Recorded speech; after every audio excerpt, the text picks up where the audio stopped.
ಎಲ್ಲರಿಗೂ GS education ಚಾನಲ್ಗೆ ಸ್ವಾಗತ. ತಪ್ಪದೆ ಸಬ್ಸ್ಕ್ರೈಬ್ ಮಾಡ್ಕೊಳ್ಳಿ. ಸಬ್ಸ್ಕ್ರೈಬ್ ಮಾಡ್ಕೊಂಡಿದ್ದೀರಾ ಅಂತ ಅನ್ಕೊಳ್ತೀನಿ. ಇವತ್ತು ಕಾಂಪಿಟೇಟಿವ್ ಎಕ್ಸಾಮ್ಗೆ ಇರುವಂಥ ಬಹು ಆಯ್ಕೆ ಪ್ರಶ್ನೆಗಳು 6ನೇ ತರಗತಿ ಅಧ್ಯಾಯ 1 ಸಮಾಜ ವಿಜ್ಞಾನ ಪಾಠ ಇತಿಹಾಸದ ಪರಿಚಯ ಮತ್ತು ಆರಂಭಿಕ ಸಮಾಜ. ಇದರಲ್ಲಿ ಬರುವಂತಹ ಮಲ್ಟಿಪಲ್ ಚಾಯ್ಸ್ ಕ್ವಶನ್ಗಳನ್ನು ನೋಡ್ತಾ ಹೋಗೋಣ. 1. ಇತಿಹಾಸ ಎಂದರೇನು? ಇತಿಹಾಸ ಎಂದರೆ ಈ ಹಿಂದೆ ನಡೆದು ಹೋದ ಸಂಗತಿಗಳನ್ನು ಕ್ರಮಬದ್ಧವಾಗಿ ಹೇಳುವುದೇ ಇತಿಹಾಸ. 2. ಕತೆ ಎಂದರೇನು? ಕತೆ ಎಂದರೆ ಒಂದು ಕಾಲ ಮತ್ತು ಒಬ್ಬ ರಾಜನ ಬಗ್ಗೆ ಹೇಳುವ ಒಂದು ಸನ್ನಿವೇಶ. ಇದೇ ಕಥೆಯಾಗಿರುತ್ತೆ. ಕತೆ ಮತ್ತು ಇತಿಹಾಸಕ್ಕೂ ವ್ಯತ್ಯಾಸ ಏನು? ಇತಿಹಾಸ ಎಂದರೆ ಒಬ್ಬ ವ್ಯಕ್ತಿ, ಅಲ್ಲಿಯ ವರ್ಷ, ಸಾಮ್ರಾಜ್ಯ, ಆದ ಘಟನೆಗಳನ್ನು ಹೇಳುವುದೇ ಇತಿಹಾಸ. ಇತಿಹಾಸ ಏಕೆ ಬೇಕು? ಇತಿಹಾಸವು ನಮ್ಮ ಪೂರ್ವಿಕರು ಕೈಗೊಂಡ ಒಳ್ಳೆಯ ಮತ್ತು ತಪ್ಪು ನಿರ್ಧಾರಗಳಿಂದ ಅನುಭವಿಸಿದ ಸುಖ ದುಃಖ ಕಷ್ಟಗಳನ್ನು ತಿಳಿಸುತ್ತದೆ. ನಮ್ಮ ಸಂಸ್ಕೃತಿಯ ಪರಂಪರೆಯನ್ನು ತಿಳಿಯಲು ಇತಿಹಾಸ ಬೇಕು. ಇತಿಹಾಸವನ್ನು ಹೇಗೆ ರಚಿಸಬೇಕು ಎಂಬುದನ್ನು ತೋರಿಸಿಕೊಟ್ಟವರು ಹೆರೋಡೋಟಸ್ ರವರು. ಹೆರೋಡೋಟಸ್ ರವರ ದೇಶ ಗ್ರೀಕ್. ಹೆರೋಡೋಟಸ್ ರವರನ್ನು ಇತಿಹಾಸದ ಪಿತಾಮಹ ಎಂದು ಕರೆಯುವರು. ಇತಿಹಾಸದ ಪ್ರಮುಖ ಆಧಾರಗಳು ಸಾಹಿತ್ಯ ಆಧಾರಗಳು, ಪುರಾತತ್ವ ಆಧಾರಗಳು. ಸಾಹಿತ್ಯ ಎಂದರೇನು? ಸಾಹಿತ್ಯ ಎಂದರೆ ಬರವಣಿಗೆ ಅಥವಾ ಬಾಯಿಂದ ಬಾಯಿಗೆ ಹರಿದು ಬಂದಿರುವ ಸಂಗತಿಗಳು.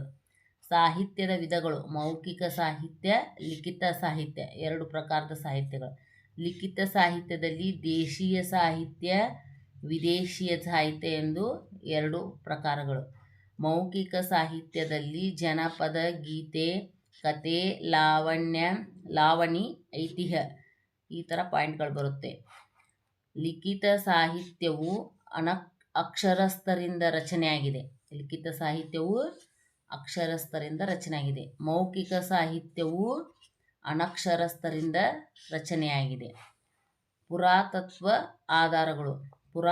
ಆಧಾರಗಳು ಅಂದರೆ ಹಿಂದಿನ ಮಾನವರು ನಿರ್ಮಿಸಿದ ಮತ್ತು ಬಳಸಿದ ಭೌತಿಕ ವಸ್ತುಗಳ ಅವಶೇಷಗಳೇ ಪುರಾತತ್ವ ಆಧಾರಗಳು. ಉತ್ಖನನ ಎಂದರೆ ಭೂಮಿಯ ಒಳಗೆ ಹುದುಗಿ ಹೋಗಿರುವ ಅವಶೇಷಗಳನ್ನು ಹೊರತೆಗೆದು ಅಧ್ಯಯನ ಮಾಡುವುದು. ಇತಿಹಾಸದ ಆಧಾರಗಳಲ್ಲಿ ಸಾಹಿತ್ಯದ ಆಧಾರಗಳು, ಅದರಲ್ಲಿ ಲಿಖಿತ ಸಾಹಿತ್ಯ, ದೇಶೀಯ ಸಾಹಿತ್ಯ, ವಿದೇಶಿ ಸಾಹಿತ್ಯ, ಮೌಖಿಕ ಸಾಹಿತ್ಯ, ಲಾವಣಿಗಳು, ಜನಪದ ಕಥೆಗಳು, ಐತಿಹ್ಯಗಳು ಈ ರೀತಿ ಸಾಹಿತ್ಯದ ಆಧಾರಗಳಲ್ಲಿ ಬರುತ್ತವೆ. ಇನ್ನು ಪುರಾತತ್ವ ಆಧಾರಗಳಲ್ಲಿ ಸ್ಮಾರಕಗಳು, ನಾಣ್ಯಗಳು, ಶಾಸನಗಳು, ಇತರ ಅವಶೇಷಗಳು ಬರುತ್ತವೆ. ಶಕ ಎಂದರೇನು? ಶಕ ಎಂದರೆ ಕಾಲಗಣನೆಯನ್ನು ಮಹತ್ವಪೂರ್ಣವಾದ ದಿನದಿಂದ ಆರಂಭಿಸಲಾಗುತ್ತದೆ. ಅಂಥ ಗಣನೆಯನ್ನು ಶಕ ಅಥವಾ ಶಕೆ ಎಂದು ಕರೆಯುತ್ತೇವೆ. ಸಾಮಾನ್ಯ ಶಕ ವರ್ಷವು ಯೇಸುಕ್ರಿಸ್ತರು ಬದುಕಿದ ಕಾಲಾವಧಿಯ ನಿರ್ದಿಷ್ಟ ವರ್ಷದಿಂದ ಪ್ರಾರಂಭವಾಗುತ್ತದೆ. ಸಾಮಾನ್ಯ ಶಕ ವರ್ಷವು ಯೇಸುಕ್ರಿಸ್ತರು ಬದುಕಿದ ಕಾಲಾವಧಿಯ ನಿರ್ದಿಷ್ಟ ವರ್ಷದಿಂದ ಪ್ರಾರಂಭವಾಗುತ್ತದೆ. ಕಾಲಗಣನೆಯನ್ನು ಇನ್ನಿತರ ಶಕೆಗಳಲ್ಲೂ ಮಾಡುತ್ತಾರೆ. ಶಾಲಿವಾಹನ ಶಕೆ, ಗುಪ್ತ ಶಕೆ, ವಿಕ್ರಮ ಶಕೆ, ಹಿಜ್ರಾ ಈ ರೀತಿ 4 ರೀತಿಯಲ್ಲಿ ಶಕೆಗಳನ್ನು ಮಾಡುತ್ತಾರೆ. ಪ್ರಸ್ತುತ ಇತಿಹಾಸ ನಿರೂಪಣೆಯಲ್ಲಿ ಸಾಮಾನ್ಯ ಶಕ ಎಂಬುದು ರೂಢಿದೆ. ಅಂದರೆ ಈಗ ಪ್ರಸ್ತುತವಾಗಿರುವುದು ಶಕ. 1 ಶತಮಾನವೆಂದರೆ 100 ವರ್ಷಗಳು. ಇಸವಿಗಳ ಮೂಲ ಉದ್ದೇಶ ಏನೆಂದರೆ ಮಾನವನ ಪ್ರಗತಿಯನ್ನು ತಿಳಿಯಲು ಘಟನೆಗಳ ಕಾಲಾನುಕ್ರಮವನ್ನು ಸೂಚಿಸುವ ಉದ್ದೇಶವಾಗಿದೆ. ಅಂದರೆ ಯಾವ ಘಟನೆ ಯಾವಾಗ ನಡೆದೈತೆ ಅಂತ ತಿಳಿಸಲು ಇಸವಿಗಳು ಪ್ರಮುಖವಾಗಿ ಪಾತ್ರವಹಿಸುತ್ತವೆ. ಇತಿಹಾಸದ ಪ್ರಧಾನ ಕಾಲಗಳು ಯಾವ್ಯಾವ ಅಂದ್ರೆ ಪ್ರಾಗೈತಿಹಾಸಿಕ ಕಾಲ, ಪೂರ್ವಭಾವಿ ಇತಿಹಾಸ ಕಾಲ 1, 2, 3 ಈ ಥರ ಇತಿಹಾಸ ಕಾಲಗಳು ಬರುತ್ತವೆ. ಮಾನವರ ಇತಿಹಾಸದಲ್ಲಿ ಪ್ರಾಗೈತಿಹಾಸಿಕ ಕಾಲವು 99% ಕಾಲವನ್ನು ಹೊಂದಿದೆ. ಅಂದರೆ ಹೆಚ್ಚು ಹೊಂದಿರುವ ಕಾಲ ಪ್ರಾಗೈತಿಹಾಸಿಕ ಕಾಲ.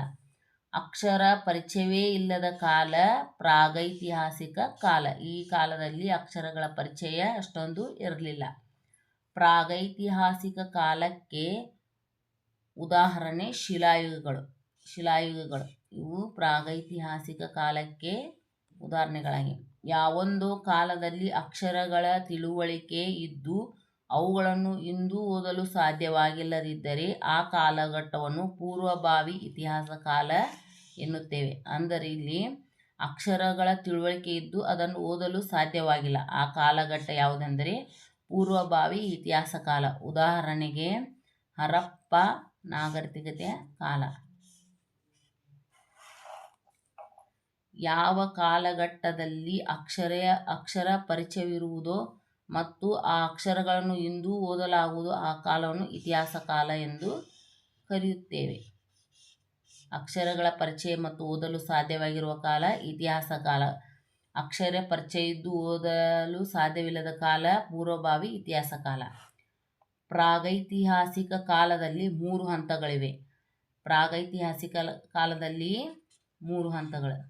ಪ್ರಾಗೈತಿಹಾಸಿಕ ಕಾಲ ಇದರಲ್ಲಿ ಹಳೆ ಶಿಲಾಯುಗ, ಮಧ್ಯ ಶಿಲಾಯುಗ, ನವಶಿಲಾಯುಗ. 1 ಹಳೆ ಶಿಲಾಯುಗ, ಮಧ್ಯ ಮತ್ತು ನವಶಿಲಾಯುಗ. ಇದರಲ್ಲಿ 3 ಥರ ಹಂತಗಳು ಬರುತ್ತವೆ. ಅದರಲ್ಲಿ 1ನೇ ಹಂತ ಹಳೆ ಶಿಲಾಯುಗದಲ್ಲಿ ಬರುವಂಥ ಪಾಯಿಂಟ್ಸ್ಗಳೆಂದರೆ ಮಾನವರ ಇತಿಹಾಸದ ಆರಂಭಿಕ ಪುರಾತತ್ವಿಕ ಹಂತ. ಇದು ಹಳೆ ಶಿಲಾಯುಗ ಮಾನವರ ಆರಂಭಿಕ ಪುರಾತತ್ವ ಹಂತವಾಗಿದೆ. ಇಲ್ಲಿ ಹಣ್ಣು ಹಂಪಲು ಗೆಡ್ಡೆ ಗೆಣಸುಗಳನ್ನು ಬಳಸುತ್ತಿದ್ದರು. ಹಣ್ಣು ಹಂಪಲು ಗೆಡ್ಡೆ ಗೆಣಸುಗಳನ್ನು ತಿನ್ನುವ ಕಾಲ ಹಳೆ ಶಿಲಾಯುಗ ಕಾಲ. ಗವಿಗಳಲ್ಲಿ ಕಲ್ಲಾಸರೆಗಳಲ್ಲಿ ವಾಸ. ಹೆರೆಹಚ್ಚಕ್ಕೆ ಚಾಕು, ಕಲ್ಲುಳ್ಳಿ, ಮೊನೆ ಉಪಕರಣಗಳನ್ನು ಬಳಸುತ್ತಿದ್ದರು. ಶಿಲಾಯುಗ ಉಪಕರಣಗಳನ್ನು ಮಾಡಲು ಬೆಣಚುಕಲ್ಲುಗಳಿಂದ ಶಿಲಾಯುಗದ ಉಪಕರಣಗಳನ್ನು ಮಾಡಿಕೊಳ್ಳುತ್ತಿದ್ದರು. ಬೆಣಚುಕಲ್ಲುಗಳಿಂದ ಎಲೆ ಮತ್ತು ತೊಗಟೆಗಳನ್ನು ಹೊದಿಕೆಯಾಗಿ ಬಳಸುತ್ತಿದ್ದರು. ಈ ಕಾಲದ ಮಾನವರು, ಹಳೆ ಶಿಲಾಯುಗದ ಮಾನವರು ಎಲೆ ಮತ್ತು ತೊಗಟೆಗಳನ್ನು ಹೊದಿಕೆಯಾಗಿ ಬಳಸುತ್ತಿದ್ದರು.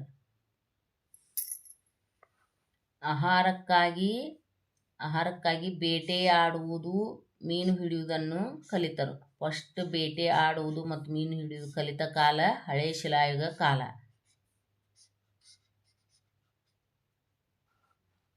ಮೊದಲ ಬಾರಿಗೆ ಬೆಂಕಿ ಪರಿಚಯವಾದ ಕಾಲ ಹಳೆ ಶಿಲಾಯುಗ ಕಾಲ. ಪ್ರಮುಖ ನೆಲೆಗಳು ಇವು ಯಾವ ಸ್ಥಳಗಳಲ್ಲಿ ಕಂಡುಬರುತ್ತವೆ ಅಂತ ನೋಡೋಣ. ಮಧ್ಯಪ್ರದೇಶದ ಬೋಲಾನ ಕಣಿವೆ, ಕರ್ನಾಟಕದ ಹುಣಸಗಿ, ಬೈಚ್ಮಾಳ್ ಪ್ರದೇಶ, ಆಂಧ್ರ ಪ್ರದೇಶದ ಕರ್ನೂಲ್, ಅಮರಾವತಿ, ತಮಿಳುನಾಡಿನ ಅತಿರಂಪಕ್ಕಂ. ಈ ಕಾಲವನ್ನು 5,00,000 ವರ್ಷಗಳಿಂದ 12,000 ವರ್ಷಗಳವರೆಗೆ ಬರುತ್ತದೆ. 5,00,000 ವರ್ಷಗಳಿಂದ 12,000 ವರ್ಷಗಳಿಗೆ ಬರುವ ಕಾಲ ಹಳೆ ಶಿಲಾಯುಗ ಕಾಲ. ಇದು ಪ್ರಾಗೈತಿಹಾಸಿಕ ಕಾಲದಲ್ಲಿ 2ನೇ ಶಿಲಾಯುಗ ಮಧ್ಯ ಶಿಲಾಯುಗ. ಈ ಮಧ್ಯ ಶಿಲಾಯುಗದಲ್ಲಿ ಇದು ಹಳೆಯ ಶಿಲಾಯುಗ ಮತ್ತು ನವಶಿಲಾಯುಗದ ನಡುವಿನ ಕಾಲ. ಮಧ್ಯಶಿಲಾಯುಗ, ಹಳೆಯ ಶಿಲಾಯುಗ, ನವಶಿಲಾಯುಗದ ನಡುವಿನ ಕಾಲವಾಗಿದೆ. ಕೌಶಲ್ಯಭರಿತ ಕಿರುಶಿಲಾಯುಧವನ್ನು ಬಳಸಿದರು. ಇಲ್ಲಿ ಕೌಶಲ್ಯಭರಿತ ಕಿರುಶಿಲಾಯುಧವನ್ನು ಬಳಸಿದ ಕಾಲ ಮಧ್ಯಶಿಲಾಯುಗ ಕಾಲ. ಇಲ್ಲಿ ಕಿರುಶಿಲಾಯುಧಗಳನ್ನು ಬಳಸಲಾಯಿತು. ಈ ಕಾಲವನ್ನು ಸೂಕ್ಷ್ಮ ಶಿಲಾಯುಗ ಎನ್ನುವರು. ಈ ಕಾಲವನ್ನು ಸೂಕ್ಷ್ಮ ಶಿಲಾಯುಗ ಕಾಲ ಎನ್ನುವರು. Microlithic age. ಬಾಣದ ತುದಿ ಕಟ್ಟಿಗೆ ತುದಿಗೆ ಸಿಕ್ಕಿಸಿ ಬರ್ಜಿಯಾಗಿ ಬಳಸುತ್ತಿದ್ದರು. ಬಾಣದ ತುದಿಗೆ ಕಟ್ಟಿಗೆ ತುದಿಗೆ ಕಲ್ಲುಗಳನ್ನು ಸಿಕ್ಕಿಸಿ ಬರ್ಜಿಯಾಗಿ ಬಳಸುತ್ತಿದ್ದ ಕಾಲ ಮಧ್ಯಶಿಲಾಯುಗ ಕಾಲ. ಕಾಡು ಧಾನ್ಯಗಳನ್ನು ಆಹಾರಕ್ಕಾಗಿ ಬಳಸುತ್ತಿದ್ದರು. ಮಧ್ಯಶಿಲಾಯುಗದಲ್ಲಿ ಕಾಡು ಧಾನ್ಯಗಳನ್ನು ಆಹಾರಕ್ಕಾಗಿ ಬಳಸುತ್ತಿದ್ದರು. ಆಹಾರಕ್ಕಾಗಿ ಪ್ರಾಣಿಗಳನ್ನು ಸಾಕಲಾಗಿತ್ತು. ಪಶುಪಾಲನೆ ಈ ಯುಗದಲ್ಲಿ ಪ್ರಾರಂಭವಾಯಿತು. ಪಶುಪಾಲನೆ ಪ್ರಾರಂಭವಾದ ಕಾಲ ಮಧ್ಯಶಿಲಾಯುಗ ಕಾಲ. ಕಲ್ಲಾಸರೆಗಳಲ್ಲಿ ಚಿತ್ರ ಬಿಡಿಸಲಾಗಿತ್ತು. ಪ್ರಾಣಿಗಳ ಚರ್ಮವನ್ನು ತಮ್ಮ ಮೇಲೊದಿಕೆಯಾಗಿ ಬಳಸಿದರು. ಇಲ್ಲಿ ಪ್ರಾಣಿಗಳ ಚರ್ಮವನ್ನು ತಮ್ಮ ಮೇಲೊದಿಕೆಯಾಗಿ ಬಳಸಿದ ಕಾಲ ಮಧ್ಯಶಿಲಾಯುಗ ಕಾಲ. ಬೆಂಕಿಯ ಪರಿಚಯವಾಯಿತು. ಈ ಕಾಲದ ನೆಲೆಗಳೆಂದರೆ ಮಧ್ಯಪ್ರದೇಶದ ಭಿಂಬೆಟ್ಕಾ, ಆದಾಮ್ಗರ್, ಕರ್ನಾಟಕದ ಬ್ರಹ್ಮಗಿರಿ, ಕನಗನಹಳ್ಳಿ, ರಾಜಸ್ಥಾನದ ಬಾಗೋರು, ಗಣೇಶ್ವರ್, ಪಶ್ಚಿಮ ಬಂಗಾಳದಲ್ಲಿ ಬಿರ್ಬಾನ್ಪುರ್, ಆಂಧ್ರ ಪ್ರದೇಶದಲ್ಲಿ ವಾನಪಸಾರಿ, ಯುಪಿ, ಉತ್ತರ ಪ್ರದೇಶದಲ್ಲಿ ಸರಾಯ್ ನಹರ್ ರಾಯ್, ಮಹದಾಹ ಇವು ಮಧ್ಯಶಿಲಾಯುಗದ ಕಾಲದ ನೆಲೆಗಳು. ಈ ಕಾಲವು ಇಂದಿಗೆ 12,000 ವರ್ಷಗಳಿಂದ 9,000 ವರ್ಷಗಳವರೆಗೆ ಇತ್ತು. 12,000 ವರ್ಷಗಳಿಂದ 9,000ವರೆಗೂ ಬರುವ ಕಾಲ ಮಧ್ಯಶಿಲಾಯುಗ ಕಾಲ.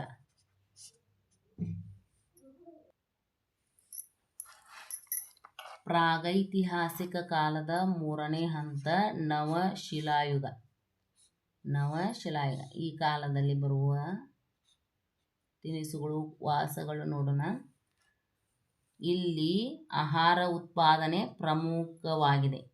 ಆಹಾರ ಉತ್ಪಾದನೆ ಆಗಿರುವ ಕಾಲ ನವಶಿಲಾಯುಗದ ಕಾಲ. ಕೃಷಿಯನ್ನು ಆರಂಭಿಸಿದರು. ಮೆಕ್ಕಲು ಮಣ್ಣಿನಲ್ಲಿ ಕೃಷಿ ಚಟುವಟಿಕೆಗಳನ್ನು ಆರಂಭಿಸಿದರು. ಆಹಾರ ಉತ್ಪಾದನೆ ಮತ್ತು ಕೃಷಿ ಪ್ರಾರಂಭವಾದ ಕಾಲ ನವಶಿಲಾಯುಗ ಕಾಲ. ಕೃಷಿಯು ಧಾನ್ಯ ಮತ್ತು ಮೇವನ್ನು ಪೂರೈಸಿತು. ಇದು ಪಶುಗಳಿಗೆ ಮತ್ತು ಮಾನವರಿಗೆ ಆಹಾರವನ್ನು ಪೂರೈಸಿತು. ಕೃಷಿಯು ಸಂಸ್ಕೃತಿ ಮತ್ತು ನಾಗರಿಕತೆಗಳಿಗೆ ಮೊದಲ ಹೆಜ್ಜೆಯಾಯಿತು. ಕೃಷಿಯಿಂದ ಸಂಸ್ಕೃತಿ ಮತ್ತು ನಾಗರಿಕತೆಗೆ ಮೊದಲ ಹೆಜ್ಜೆಯಾಗಿರುವ ಕಾಲ ನವಶಿಲಾಯುಗ ಕಾಲ. ಭಾರತದ ಉಪಖಂಡಗಳಲ್ಲಿ ಕೃಷಿಯ ಆರಂಭಿಕ ಕುರುಹುಗಳು ಪಾಕಿಸ್ತಾನದ ಮೆಹರ್ಗರ್ ನೆಲೆಯಲ್ಲಿ ಕಂಡುಬಂದಿದೆ. ಪಾಕಿಸ್ತಾನದ ಮೆಹರ್ಗರ್ದಲ್ಲಿ ನವಶಿಲಾಯುಗದ ನೆಲೆಯು ಕಂಡುಬಂದಿದೆ. ಜನರು ವಾಸಕ್ಕೆ ಒಣ ಇಟ್ಟಿಗೆಗಳಿಂದ ಮನೆಯನ್ನು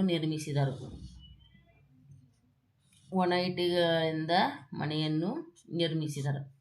ಕಾಶ್ಮೀರದ ಬುರ್ಜ್ಹೋಮ್ ಪ್ರದೇಶದ ಜನರು ನೆಲದೊಳಗೆ ಗುಹೆಯನ್ನು ನಿರ್ಮಿಸಿದರು. ಕಾಶ್ಮೀರದ ಬುರ್ಜ್ಹೋಮ್ ಜನರು ನೆಲದೊಳಗೆ ಗುಹೆಯನ್ನು ನಿರ್ಮಿಸಿದ ಕಾಲ ನವಶಿಲಾಯುಗ ಕಾಲ. ಕೈಯಿಂದ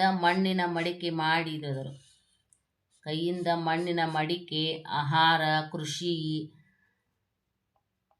ಸಂಸ್ಕೃತಿ, ನಾಗರಿಕತೆಗಳು ಬೆಳೆದ ಕಾಲ ನವಶಿಲಾಯುಗ ಕಾಲ. ಮಣ್ಣಿನ ಮಡಿಕೆಯನ್ನು ಮಾಡುವ ವಿಧಾನವನ್ನು ಕಂಡುಕೊಂಡರು. ಹೆರೆಯುವ, ಕುಟ್ಟುವ, ಬೀಸುವ ಸಾಧನಗಳು ಬಳಕೆಗೆ ಬಂದಿದ್ದ ಕಾಲ ನವಶಿಲಾಯುಗ ಕಾಲ. ಹೆರೆಯುವ, ಕುಟ್ಟುವ, ಬೀಸುವ ಬಳಕೆ ಬಂದಿರುವ ಕಾಲ ನವಶಿಲಾಯುಗ ಕಾಲ. ಆರಂಭಿಕ ಹಳ್ಳಿಗಳು ಏಳಿಗೆ ಬಂದವು. ಆರಂಭಿಕ ಹಳ್ಳಿಗಳು ಏಳಿಗೆಗೆ ಬಂದವು. ಚಕ್ರದ ಪರಿಚಯವಾಯಿತು.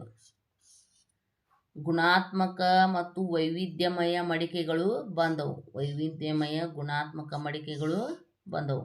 ಕಲ್ಲಿನ ಆಯುಧಗಳನ್ನು ನಯಗೊಳಿಸಿ ಬಳಸಲಾರಂಭಿಸಿದರು. ಕಲ್ಲಿನ ಆಯುಧಗಳನ್ನು ಕುಟ್ಟುವ, ಬೀಸುವ ಆಯುಧಗಳು ಮತ್ತು ಬೇಟೆಯಾಡುವ ಆಯುಧಗಳನ್ನು ನಯಗೊಳಿಸಿ ಬಳಸಲಾದ ಕಾಲ ನವಶಿಲಾಯುಗ ಕಾಲ. ಇಲ್ಲಿ ಬರುವ ಪ್ರಮುಖ ನೆಲೆಗಳು ಕರ್ನಾಟಕದ ಬನಹಳ್ಳಿ, ಬ್ರಹ್ಮಗಿರಿ, ಬೂದಿಹಾಳ, ಹಳ್ಳೂರು, ಪಿಕ್ಲಿಹಾಳ, ಟಿ. ನರಸೀಪುರ, ಉತ್ನೂರು, ಬಿಹಾರದ ಚಿರಾಂಡ. ಇವು ನವಶಿಲಾಯುಗದ ಪ್ರಮುಖ ನೆಲೆಗಳು.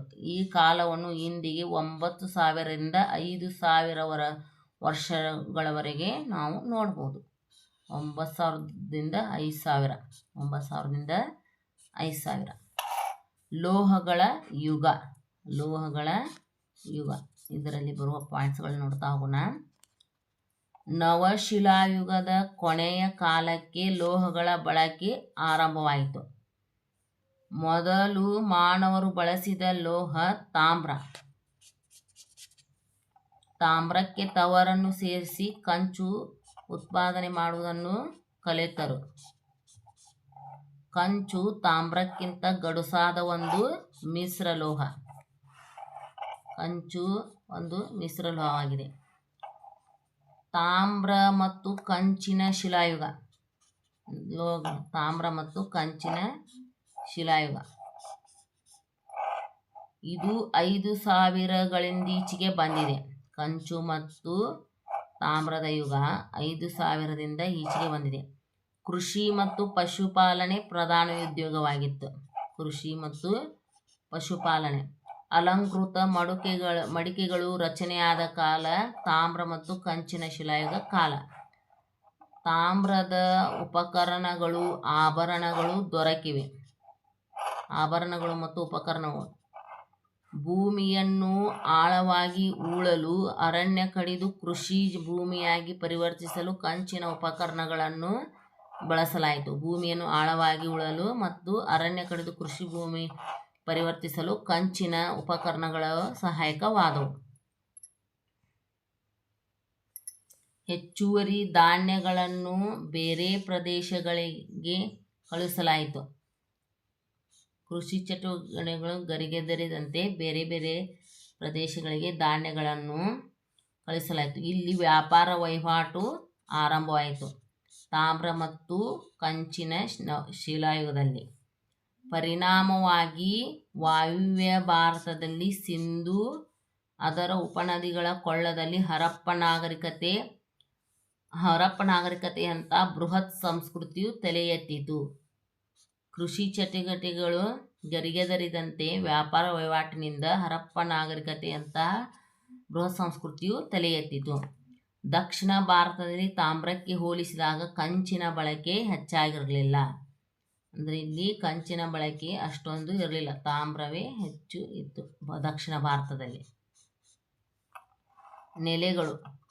ಕರ್ನಾಟಕದ ಹಳ್ಳೂರು, ಬನಹಳ್ಳಿ, ಬ್ರಹ್ಮಗಿರಿ. ಇವು ತಾಮ್ರ ಕಂಚಿನ ಶಿಲಾಯುಗದಲ್ಲಿ ಇದರ ಪ್ರಮುಖ ನೆಲೆಗಳು. ಇನ್ನು ನೆಕ್ಸ್ಟ್ ಕಬ್ಬಿಣದ ಯುಗ. ಕಬ್ಬಿಣದ ಯುಗದಲ್ಲಿ ನೋಡೋಣ ಪಾಯಿಂಟ್ಸ್ನ. ಕಬ್ಬಿಣ ಯುಗ. ದಕ್ಷಿಣ ಭಾರತದಲ್ಲಿ ತಾಮ್ರಕ್ಕೂ ಮೊದಲೇ ಕಬ್ಬಿಣ ದಕ್ಷಿಣ ಭಾರತದಲ್ಲಿತ್ತು. 3,500 ವರ್ಷಗಳ ಹಿಂದೆಯೇ ದಕ್ಷಿಣ ಭಾರತದಲ್ಲಿ ಕಬ್ಬಿಣದ ಬಳಕೆ ಇತ್ತು. ಬೃಹತ್ ಶಿಲಾ ಸಂಸ್ಕೃತಿಯ ಕಾಲವೆಂದು ಕರೆಯುತ್ತಾರೆ. ಕಬ್ಬಿಣದ ಯುಗವನ್ನು ಬೃಹತ್ ಶಿಲಾ ಸಂಸ್ಕೃತಿಯ ಕಾಲವೆಂದು ಕರೆಯುತ್ತಾರೆ. ಯಾವ ಯುಗ ಅಂದರೆ ಕಬ್ಬಿಣದ ಯುಗ. ಹೆಚ್ಚುವರಿ ಉತ್ಪಾದನೆಯನ್ನು ನಿಯಂತ್ರಿಸುವ ವರ್ಗ ಪ್ರಭುತ್ವವಾಗಿ 2,600 ವರ್ಷಗಳ ಹಿಂದೆಯೇ ಉದಯವಾಯಿತು. ಕಬ್ಬಿಣದ ಯುಗದಲ್ಲಿ ಹೆಚ್ಚುವರಿ ನಿಯಂತ್ರಿಸುವ ವರ್ಗ ಕೃಷಿ ಚಟುವಟಿಕೆಗಳು ಅಧಿಕ ಪ್ರಮಾಣದಲ್ಲಿ ಗರಿಗೆದರಿದವು ಕಬ್ಬಿಣ ಯುಗದಲ್ಲಿ.